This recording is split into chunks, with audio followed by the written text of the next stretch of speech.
Fin education with संतोष में हम अपने शेयर मार्केट और निफ्टी पे राष्ट्रीय और अंतर्राष्ट्रीय घटनाओं का क्या प्रभाव पड़ेगा, ठीक है, क्या प्रभाव है, उसका हम डिस्कशन करते हैं। चलिए डिस्कशन शुरू करते हैं और सबसे पहले ये देख लेते हैं कि आज निफ्टी ने कैसा परफॉर्म किया। तो देखिए, अगर हम इंट्राडे की बात करें तो निफ्टी क्या थी, बहुत ही वोलेटाइल थी। और यदि हम ओवरऑल निफ्टी को देखें तो निफ्टी कहीं नहीं जा रहा है। जहाँ पे निफ्टी था वहीं पे आज भी है, कभी एक दिन ऊपर कभी एक दिन नीचे, ऐसे ही शेयर मार्केट चल रहा है, राइट। तो यदि हम निफ्टी में वोलेटिलिटी की बात करें तो ये वोलेटिलिटी तब तक चलेगी जब तक कि हमारा बजट नहीं आ जाता है, या आप कहें कि बजट तक की ऐसी वोलेटिलिटी हमको देखने को मिलेगी, ठीक है। और हाँ, आज मिड कैप भी अच्छे खासे टूटे हैं, स्मॉल कैप भी थोड़ा बहुत टूटा है, ठीक है, राइट। कहीं पे कोई सस्टेनेबिलिटी थी तो कोई रुका हुआ था, तो कोई मतलब जहाँ पे थोड़ी बहुत बाइंग थी वो थी हमारे आईटी और एफएमसीजी, ठीक है। एफएमसीजी में आज कई अच्छी कंपनियों के रिजल्ट आए हैं, ठीक है। रिजल्ट्स में थोड़ी बहुत सेल्स ग्रोथ थी जिसकी वजह से एफएमसीजी थोड़ा सा बुलिश था, अदरवाइज तो कुछ खास नहीं है उनके भी रिजल्ट में, ठीक है। तो और एक बड़ी न्यूज ये है कि टेस्ला, जो हमारे एलन मस्क जी हैं, क्या वो इंडिया में अपनी कदम रखेंगे।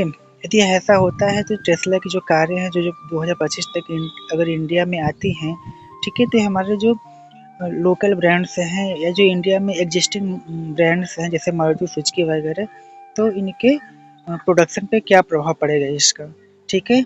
तो जैसे सरकार भी चाहती है कि मतलब इलेक्ट्रिक व्हीकल को थोड़ी सी सपोर्ट मिले, ठीक है, उसको प्रमोट करे, जिसकी वजह से टेस्ला हो सकता है कि इंडिया में आए।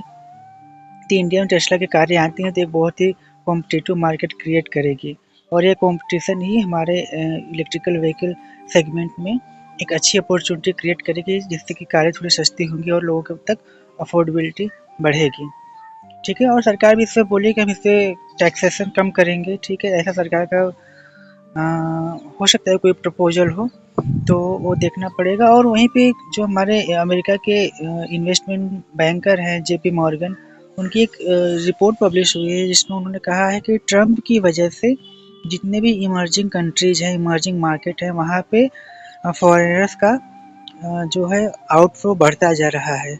आउटफ्लो, मनी आउटफ्लो बढ़ा, इसका मतलब कि वहाँ उस कंट्री में इन्फ्लो कम हुआ है, ठीक है। तो ये इमर्जिंग मार्केट के लिए एक संकट की घड़ी हो सकती है कि जब वहाँ से आउटफ्लो होगा तो वहाँ पे इन्वेस्टमेंट नहीं हो पाएंगे, तो उनके डेवलपमेंट रुक सकते हैं। वहीं देखिए तो अडानी देखें तो पहले तो बांग्लादेश में अडानी को प्रॉब्लम हुई थी, और अब श्रीलंका में भी उनको प्रॉब्लम हो रही, क्योंकि श्रीलंका भी जो उनके विंड पावर की कैपेसिटी थी ना, विंड पावर आप ऐसा समझिए कि विंड पावर की जो उनका कॉर्पोरेशन था इलेक्ट्रिक का, वो उसका टेंडर जो है या कॉन्ट्रैक्ट श्रीलंका ने कैंसिल कर दिया है, ठीक है। श्रीलंका ने बोला कि हम भी अब आपसे इस एग्रीमेंट को कैंसिल करते हैं। तो देखिए उधर तो बांग्लादेश था जिसको चाइना अपनी तरफ लाने की कोशिश कर रहा है, वहाँ पर रोड ब्रिजेज और इन्वेस्टमेंट कर रहा है, इंफ्रास्ट्रक्चर डेवलपमेंट कर रहा है।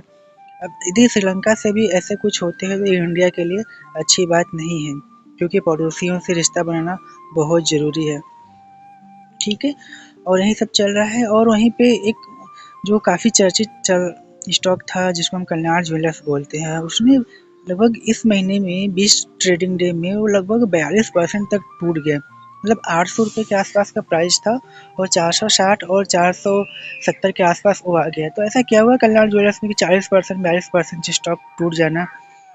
और वहीं यदि हम टाइटन की बात देखें तो टाइटन बहुत ही स्ट्रांग है कंपेरेटिवली, कल्याण ज्वेलर्स दोनों सेम इंडस्ट्री के स्टॉक्स हैं। तो यदि आप चाहें तो हम एक इस पे इसी स्टॉक एनालिसिस पे वीडियो बना सकते हैं, तो यदि आप लोग कमेंट करेंगे तो उसपे हम बना देंगे कि इसका फेयर वैल्यूएशन क्या है, क्या उनके लिए क्या जो टॉप पे खरीदे हैं और अभी उसमें फंसे हुए हैं, इसकी क्या फेयर वैल्यूएशन है, उन सब पे हम अपनी एक analysis only for educational purpose के लिए बना सकते हैं, ठीक है। और वहीं पे ट्रम्प ने एकदम क्लियरली बोल दिया है कि अमेरिका का दरवाज़ा जो है सभी उन दिग्गज उद्योगपतियों के लिए खुला है जो अमेरिका में आके प्रोडक्शन करना चाहते हैं। यदि आप अमेरिका में जाओ, वहाँ पे प्रोडक्शन करो, तो ट्रम्प आपका स्वागत करेंगे। वो आपको टैक्सेशन बोले सबसे कम हम आप पे टैक्स इम्पोज करेंगे यदि आप अमेरिका में प्रोडक्शन करती हो तो। तो देखिए उन्होंने ऐसा क्यों कहा? ट्रम्प देखिए, अमेरिका जो है ना, वो हाई डेप्ट पे बैठा हुआ है, उसके पास बहुत कर्ज है और वो अब जितना वो कंज्यूम करते हैं उसका वो प्रोडक्शन नहीं कर पाता है, सारी चीज़ें वो इम्पोर्ट करता है, सारी चीज़ें नहीं तो मैक्सिमम चीज़ें क्या करता है वो इम्पोर्ट करता है, तो जिससे उसको इम्पोर्ट टैक्स देना पड़ता है, जिसकी वजह से वहाँ का जो कंजम्पशन है वो थोड़ा महंगा होता है। तो वो अपने कर्ज को कम करने के लिए वो चाहते हैं कि कंपनियाँ यहाँ पे आएँ और खुद प्रोडक्शन करें। तो ये वहाँ पे जाके खुद प्रोडक्शन करेंगी तो उनका जो कंजम्पशन कॉस्ट है वो कम होगा। ठीक है? तो और तो कुछ है नहीं ऐसा, मार्केट का हल हो ही गया। आप लोग कमेंट करिएगा यदि आप लोगों को चाहिए कल्याण ज्वेलर्स पे इसके एनालिसिस तो उसके लिए पे हम एक वीडियो बना देंगे। तो हो सकता है थोड़ी आप लोगों की हेल्प मिल सके, खास तौर से उनके लिए जो टॉप पे फँसे हुए हैं कि क्या करें, क्या नहीं करें। ठीक है? और ठीक है, यहीं तक रखते हैं, फिर मिलते हैं, तब तक के लिए थैंक यू।